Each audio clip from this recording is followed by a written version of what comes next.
Akhlak adalah standar dari seluruh kehidupan masyarakat. Kalau baik akhlak, tegaklah bangsa. Kalau rusak akhlak, hancurlah bangsa. Pantas kalau baginda Rasul sendiri mengakui, innama bu'istu liutammima makarimal akhlak. Aku diutus Allah ke alam ini hanya untuk satu tugas saja, yaitu memperbaiki akhlak manusia. Akhlak manusia kepada siapa? Inilah akhlak itu. Totalitas kehidupan manusia cermin dari akhlak. Akhlak manusia kepada Allah, kepada Sang Pencipta. Manusia harus berakhlak kepada Tuhan. Yang kedua, akhlak manusia kepada sesama manusia. Dan yang ketiga, akhlak manusia kepada makhluk Tuhan lainnya di luar manusia. Flora, fauna, dan sebagainya. Satu tugas tapi mencakup 3 dimensi paling pokok dari kehidupan manusia. Atau 3 dimensi pokok kehidupan manusia tercakup dalam satu tugas. Dan tidak bisa ini berjalan secara tidak seimbang. Berakhlak kepada Tuhan tapi tidak berakhlak kepada sesama manusia. Berakhlak kepada sesama manusia tapi tidak berakhlak kepada flora, fauna, kepada ekosistem, kepada lingkungan hidup.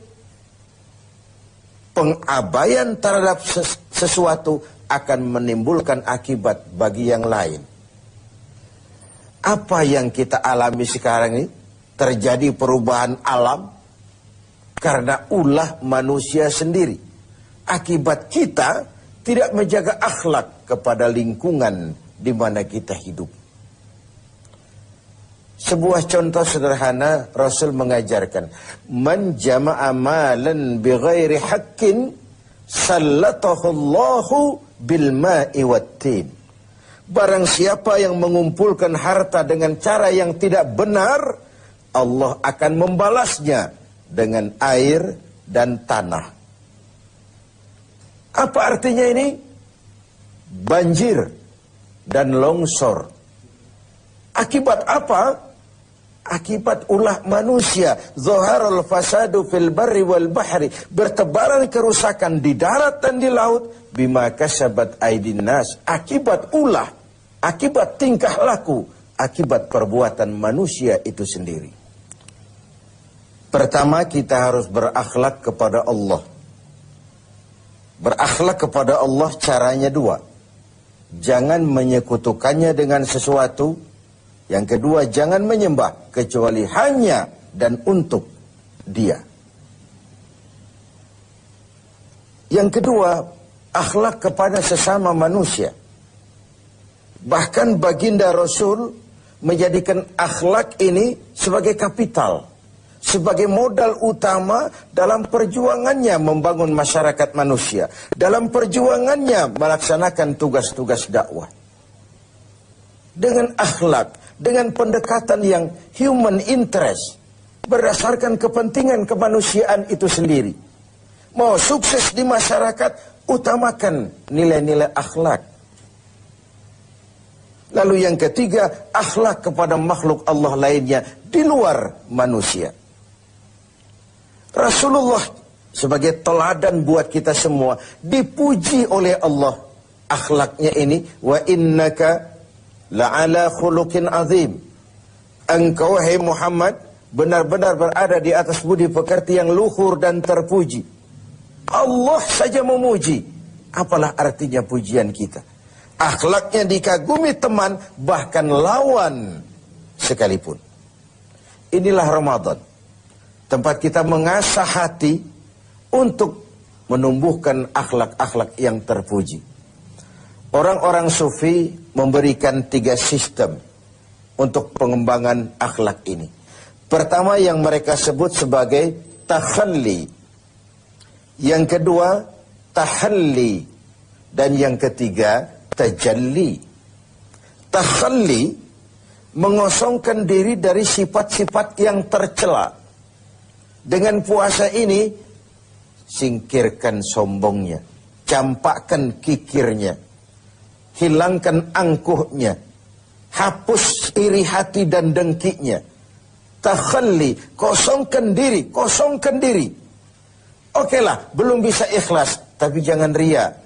Okelah, belum bisa rendah hati, tapi jangan sombong. Hilangkan dulu, takhalli, mengosongkan diri dari sifat-sifat yang tercela. Kalau diri ini sudah kosong, si sombong hilang, si hasud hilang, si kikir hilang, si riya hilang, si hasud, iri hati dan dengki hilang. Sudah kosong dia, masuk tahapan yang kedua. Tahalli. Yang sudah kosong itu hiasi dengan akhlak yang terpuji. Ketika sombongnya hilang, dicampakkan, masuklah si rendah hati, mengisi posisi si sombong. Ketika kikirnya dibuang, masuklah si pemurah, si dermawan, mengisi posisi si kikir itu tadi. Ketika si hasud, si iri hati, si dengki dicampakkan, dibuang jauh-jauh, dan tempat itu kosong, masuklah si ikhlas, mengisi posisinya. Setelah dikosongkan, diisi dengan hal-hal yang terpuji. Buah dari itu nanti akan lahirlah tajalli, nampak kebesaran Allah Subhanahu wa ta'ala. Bahkan Allah tampakkan juga kebesarannya kepada orang-orang yang seperti itu. Jadi ada proses takhalli, ada proses tahalli, dan ada buah yang disebut dengan tajalli. Sebagai sebuah perbandingan saja, saya ingin mengutip tentang sekelumit tentang akhlak Nabi. Tidak kepada temannya, tapi kepada lawannya, kepada musuhnya. Satu siang selesai sholat zuhur, beliau tidur di dekat masjid di Madinah dengan di atas pelepah daun kurma. Datang orang kafir yang memang sudah lama mengintai, kapan Muhammad bersendirian. Dihampirinya Muhammad, dicabutnya pedangnya. Muhammad, kau kemarin bertingkah karena banyak temanmu, sekarang kau sendiri. Kalau saya tebas batang lehermu, siapa yang akan menolong kau? Dengan tenang dan tegar Nabi menjawab, Allah yang akan menolong saya. Mendengar kalimat Allah, si kafir yang bernama Daksur itu gemetar, keringat dingin bercucuran sebesar-besar biji jagung. Tangannya basah, licin, pedang jatuh ke tanah. Pedang yang jatuh itu diambil oleh baginda Rasul, dibalikkan ke leher Daksur. Daksur, kalau sekarang aku yang tebas batang lehermu, siapa yang akan menolongmu? Tidak ada ya Rasul, kecuali kalau kau mau memaafkan saya. Baginda Rasul senyum, ambillah pedangmu, pulang kau, jangan ulangi-ulangi perbuatanmu. Begitu mudah beliau memaafkan orang yang nyata-nyata ingin menghabisi jiwanya. Inilah akhlak itu. Saya ingin berkata sebenarnya, kalau kita baik kepada orang yang memang baik dengan kita, itu normal. Kalau kita baik kepada orang yang memang baik dengan kita, itu harusnya. Itu belum nilai tambah namanya. Nilai tambah adalah apa yang diajarkan Nabi.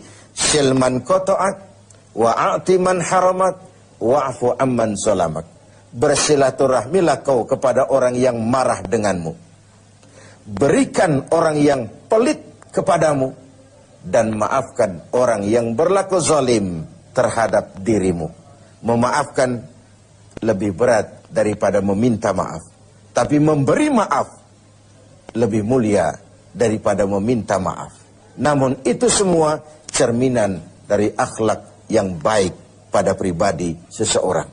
Jadi dalam berakhlak pun kita berupaya mencari nilai tambahnya. Nilai tambah itu seperti contoh yang diajarkan Nabi. Orang marah, kita bersilaturahmi ke sana. Orang pelit, kita berlaku baik kepadanya.